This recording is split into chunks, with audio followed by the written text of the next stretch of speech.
काबे की दीवार नारे है, अजमत की मीनार नारे है,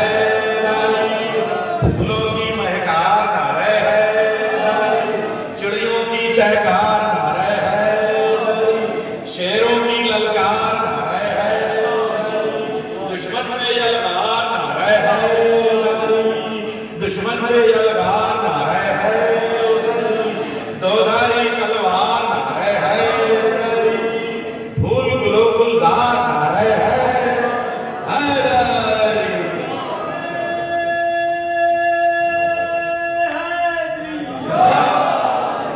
फराज़दार के भी तस्करे हमारे हैं, फराज़दार के भी तस्करे हमारे हैं, हमी ने गेसुए इल्मो अदब सिखारे हैं, हमी ने इल्मो अदब को हयात बख्शी है, ये मजलिसें नहीं तालीम के इदारे हैं। तो गोया ये सालाना मजालिस में करने जा रहे हैं, इमाम हुसैन की आप एक ओपन यूनिवर्सिटी खोलने जा रहे हैं। और हज़रात ये जो रामपुर लाइब्रेरी का सिलसिला मैंने बताया, इसको मसलक की दीवारों पे बांटना इंसाफ के खिलाफ है। देखिए इम्तियाज अली खान यहाँ पे रहे हैं, थे तो वो लेकिन आखिर में जब एक इतराज हुआ नहज बलागा पर कि नहज बलागा का कोई शख्सिया वो मौला का नहीं हो सकता, इसलिए कि उसमें बाज़ किरदारों को चोट पड़ती है, तो लोग कहते हैं या बाज़ किरदार जिसमें मौला ने साफ साफ लफ्जों में कहे हैं कि साहब हमारा इनसे कोई ताल्लुक नहीं है, कि ये मौला का फतवा नहीं हो सकता। इम्तियाज अली खान अर्शी ने कम से कम 200 हवालों पे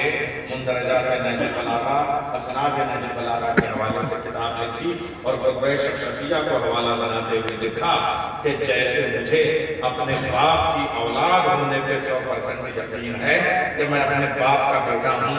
वैसे ही मुझे नहजुल बलागा के एक खुतबे पे यकीन है कि ये मौला अली का लफ्ज़ है।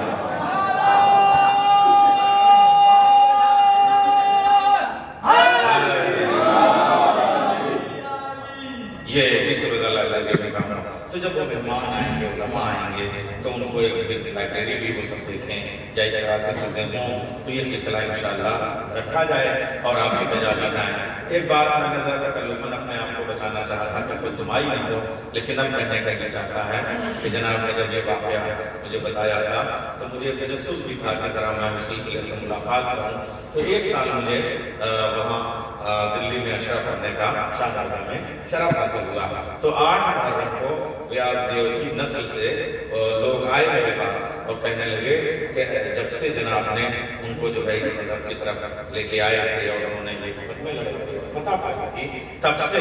वो 8 मुहर्रम का जुलूस अपने घर से निकालते हैं। तो इस साल वो उस अलम की मजलिस आप पढ़ें, तो मुझे उस खानदान के जो व्यासदेव मुशरा का कायम किया हुआ जुलूस अलम दिल्ली में है, उसकी 1 साल मजलिस अज़ा को भी खिताब करने का शरफ हासिल हुआ है जनाब से निस्बत। और एक बात बहुत ज़ाती बात है, कितनी बातें की जाएँ, मैं एक जगह पे था और सरवर भाई एक बड़े दस्तरखान पे मेरी दावत थी, जनाब को